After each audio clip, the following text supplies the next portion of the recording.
안녕하세요. 이기련 변호사입니다. 아시다시피 내용증명 우편물에는 계약 불이행에 대한 사항, 계약 해제나 해지, 임료 관련 사항, 채권 양도의 통지, 주택 임대차 계약의 갱신 거절의 통지, 시효 중단에 따르는 청구, 저당권 실행 통지 등 그 의사표시가 상대방에게 도달된 것이 입증되어야 하는 중요한 통지가 포함되어 있습니다. 그런데 이와 같은 내용증명 우편물이 상대방에게 배달되지 않았다면 애써서 내용 증명을 작성한 분들은 허탈해 하실지도 모르겠습니다. 실제로 이렇게 내용 증명이 상대방에게 배달되지 않고 반송되는 경우가 종종 있는데요. 여기서는 이와 관련한 법률적인 효력과 그 후의 대처 방안에 대해서 알아보도록 하겠습니다. 그런데 아시다시피 의사표시는 상대방에게 도달한 때부터 효력이 생긴다고 하는데, 이 도달이라는 것은 의사표시가 상대방의 지배 영역 내에 들어가서 그 내용을 알 수 있는 상태가 생겼다고 인정되는 것을 말합니다. 예를 들면 우편이 수신함에 투입된 때, 또는 동거하는 친족이나 가족, 피용인이 수령한 때 등은 도달한 것으로 보는데요. 이때 반드시 현실적으로 그 내용을 알아야 할 필요는 없다고 보고 있습니다. 네, 앞에서 확인한 것처럼 민법상 의사표시의 도달주의 원칙의 기본적인 내용을 잘 이해하는 것이 좋습니다. 한편 여기에서 살펴보고 있는 내용 증명 등과 같은 등기 우편물에 대해 상대방이 수취 거부, 수취인 부재, 그리고 소재 불명 등의 사유로 반송되는 경우에는 주의할 필요가 있습니다. 우리 법원의 입장은 우편물이 반송되지 않는다면 송달된 것으로 추정된다는 것입니다.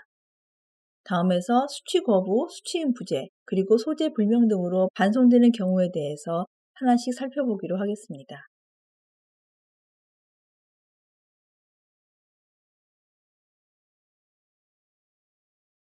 상대방에게 배달되지 않는 첫 번째의 경우는 상대방이 수취를 거부하는 경우입니다. 수취인이 수취를 거부할 때는 발송인에게 반송되며 수취인에게 강제로 배달할 수는 없습니다. 판례도 채권 양도를 내용 증명 우편으로 통지하였지만 우편물 송달 수령인이 우편물을 확인하기 전에 수취 거절하여 곧바로 우편물이 반송된 경우에는 통지의 상대방이 통지의 내용을 알 수 있을 정도의 객관적 상태에는 놓이지 아니한 것이라고 보아서 이 채권 양도 통지가 수령인에게 도달한 것으로 보기 어렵다고 하였습니다. 물론 상대방이 내용 증명 우편물을 수령하고 나서 나중에 자기는 받은 적이 없다고 주장한다고 해서 의사표시가 도달 안 된 것으로 평가되지는 않습니다. 다음으로 반송되는 경우는 받을 사람이 없어서 배달을 못하는 경우입니다. 우편 취급 실무상 내용 증명을 포함한 등기 우편물은 1회 배달 시 수취 주소지에 아무도 없을 경우 우편물 도착 안내서를 우편함 및 현관 등에 부착하여 우편물 도착 사실을 통지하고 다음날 재배달을 시도하게 되는데, 2회 배달 시에도 배달이 안 될 때에는 배달 우체국에서 토, 일, 공휴일을 제외한 2일 동안 우편물을 보관한 후 수취인이 찾으러 오지 않으면, 즉 교부 요청이 없으면 우편물에 기재되어 있는 발송인의 주소로 반송 처리합니다. 그런데 앞에서 보신 수취인 거절이나 부재 중이라는 것은 모두 상대방이 그곳에 거주하고 있다는 것을 전제로 하고 있습니다.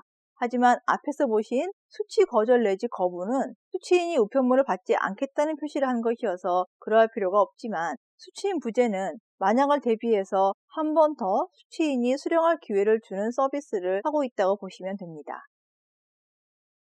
한편 요즘은 아파트와 같은 공동주택의 경우 대부분 출입문 통제 시스템이 설치되어 집배원이 인터폰으로 수취인과 연락된 경우에만 출입이 가능하게 보안 시스템이 강화되고 있는 실정이어서 인터폰으로 사전 부재 여부를 확인 후 수취인이 자택에 있을 경우에만 해당 호수를 방문하는 것이 보통이고, 만일 인터폰으로 응답이 없는 경우에는 수취인 부재인 것으로 판단하고 있다고 합니다. 이와 같이 수취인 부재로 인해 내용 증명 우편물이 반송되었을 경우에 우편물 속에 기재된 의사표시는 상대방에게 도달되지 않은 것으로 평가됩니다. 마지막으로 상대방의 소재가 불명하여 내용 증명 우편물이 반송되는 경우가 있습니다. 이런 경우에는 상대방의 소재를 모르기 때문에 상대방에게 계약 해제나 해지 또는 채권 양도는 물론이고 기타 어떤 것도 불가능하다고 하겠습니다. 이럴 때는 어떻게 하면 좋을까요? 네, 이럴 때는 의사표시의 공시송달 신청 제도를 이용하면 되겠습니다. 의사표시 공시송달은 소송 외 공시송달이라고도 하는데요. 계약 해지의 통지서를 내용 증명 우편으로 보냈는데 반송되는 경우, 대금 지급 청구를 위해 통지서를 내용 증명 우편으로 보냈는데 반송되는 경우, 임대차 계약 기간이 만료할 무렵 계약 갱신 거절의 통지를 내용 증명 우편으로 보냈는데 반송되는 경우 등과 같이 상대방 있는 의사표시가 도달되지 못하고 있을 때에는 일정한 요건 하에 민사소송법의 공시송달 규정을 이용할 수 있겠습니다. 의사표시의 공시송달에는 일정한 요건이 요구되는데요. 먼저 의사표시를 받아야 할 상대방을 알지 못하는 때여야만 합니다. 즉, 상대방이 누구인지, 특히 상대방이 사망하여 그 상속인들을 알 수 없는 때와 같은데요. 이 경우 모르는 데 대해 과실이 없어야 합니다. 다음으로 상대방의 소재를 알지 못하는 때여야 합니다. 즉, 상대방의 주소, 거소, 영업소, 사무소와 근무 장소 등을 과실 없이 알 수 없는 것을 말합니다. 이런 경우에 발송인이 내용 증명 우편으로 의사표시 통지를 하였지만 반송되면 법원에 공시송달 신청을 할 수 있다는 것인데요. 이렇게 공시송달 요건이 소명되면 당사자의 신청에 의하여 법원이 공시송달 명령을 합니다.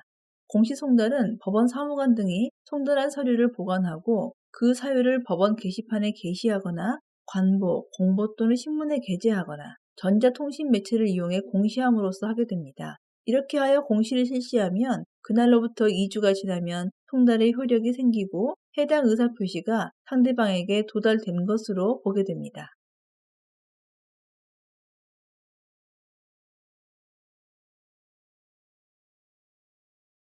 네, 지금까지 내용 증명 우편물이 상대방에게 배달되지 않는 경우에 대해서 살펴보았습니다. 수취인 거부와 수취인 부재는 현재 그 주소에 상대방이 살고 있는 것이고, 수취인의 소재 불명은 그렇지 않은 경우입니다. 앞에서 살펴본 것처럼 세 가지 경우에 우편물이 반송 처리되면 내용 증명에 기재된 의사표시는 법률적으로 일단 상대방에게 도달하지 않은 것으로 평가될 겁니다. 그렇지만 내용 증명을 발송하는 사람은 그 내용 증명에 이어서 법률적인 후속 조치를 취할 생각을 갖고 있는 경우가 많습니다. 따라서 만일 이와 같은 사유로 인해서 내용 증명이 반송되었을 경우에도 내용 증명을 보낸 사람은 법원에 소송 등을 제기하고 이어 그 소장이나 신청서 등을 상대방에게 송달시키는 방안, 예를 들면 야간 및 휴일 특별 송달, 사실조회 신청과 유치 송달을 활용하는 방법 등을 강구할 수 있습니다. 소송 외에서나 소송 내에서나 상대방에게 서류를 송달시키는 문제는 첫 번째 관문으로서 매우 중요한 문제라고 보시면 되겠습니다.